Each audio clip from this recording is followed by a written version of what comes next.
This is a day I've been looking forward to for 2.5 years.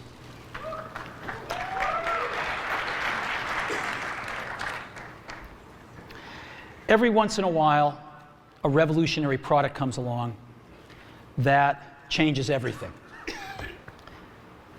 And Apple has been, well, first of all, one's very fortunate if you get to work on just one of these in your career. Apple's been very fortunate. It's been able to introduce a few of these into the world. In 1984, we introduced the Macintosh.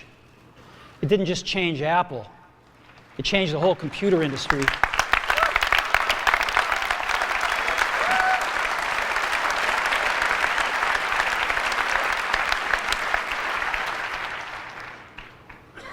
In 2001, we introduced the first iPod. And it didn't just change the way we all listen to music. It changed the entire music industry. Well, today, we're introducing 3 revolutionary products of this class. The first one is a widescreen iPod with touch controls.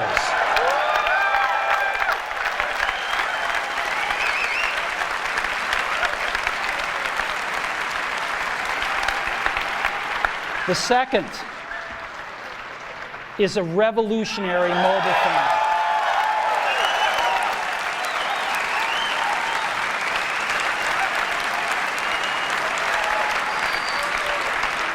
And the third is a breakthrough internet communications device. So, 3 things. A widescreen iPod with touch controls, a revolutionary mobile phone, and a breakthrough internet communications device. An iPod, a phone, and an internet communicator. An iPod, a phone. Are you getting it? These are not 3 separate devices. This is one device. And we are calling it iPhone. Today, Apple is going to reinvent the phone. And here it is.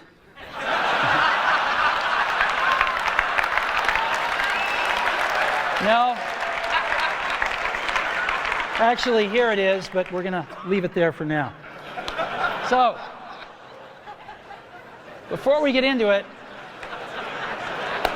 let me talk about a category of things. The most advanced phones are called smartphones, so they say.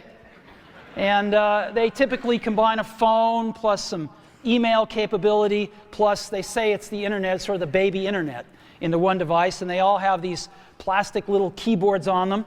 And the problem is that they're not so smart, and they're not so easy to use. So if you kind of make a Business School 101 graph of the smart axis and the easy to use axis, phones, regular cell phones are kind of right there. They're not so smart, and they're not so easy to use. But smartphones are definitely a little smarter, but they actually are harder to use. They're really complicated. Just for the basic stuff, people have a hard time figuring out how to use them. Well, we don't want to do either one of these things. What we want to do is make a leapfrog product that is way smarter than any mobile device has ever been and super easy to use. This is what iPhone is. Okay? So, we're going to reinvent the phone. Now, we're going to start with a revolutionary user interface. Is the result of years of research and development, and of course it's an interplay of hardware and software. Now, why do we need a revolutionary user interface? I mean, here's 4 smartphones, right? Motorola Q, the BlackBerry, Palm Treo, Nokia E62, the usual suspects.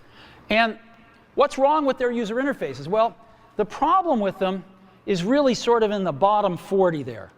It's this stuff right here. They all have these keyboards that are there whether you need them or not to be there.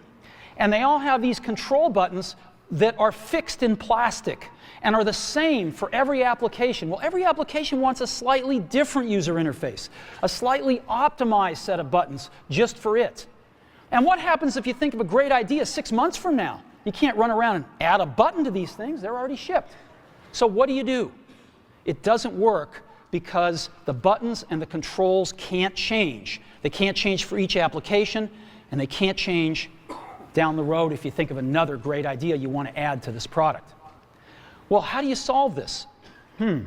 It turns out we have solved it. We solved it in computers 20 years ago. We solved it with a bitmap screen that could display anything we want, put any user interface up, and a pointing device. We solved it with the mouse, right?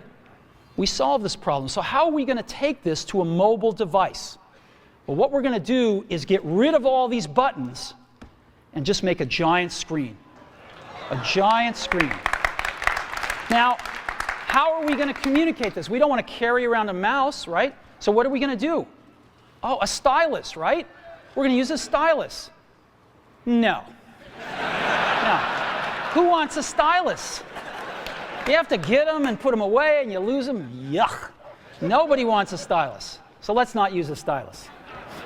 We're going to use the best pointing device in the world. We're going to use a pointing device that we're all born with. We're born with 10 of them. We're going to use our fingers.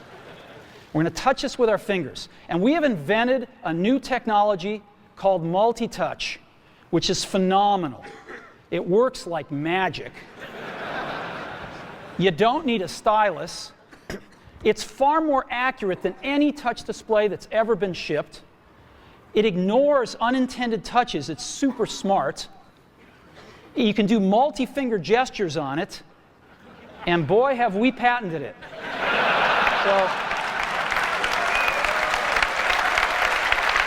So, we've been very lucky to have brought a few revolutionary user interfaces to the market in our time. First was the mouse. The second was the click wheel. And now we're going to bring multi-touch to the market. And each of these revolutionary user interfaces has made possible a revolutionary product. The Mac, the iPod, and now the iPhone. So, a revolutionary user interface. We're going to build on top of that with software. Now, software on mobile phones is like baby software.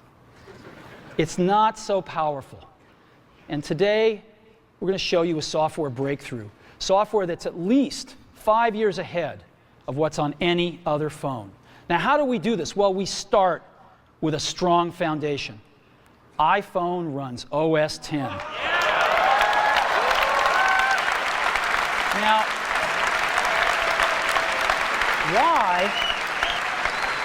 why would we want to run such a sophisticated operating system on a mobile device? Well, because it's got everything we need. It's got multitasking. It's got the best networking.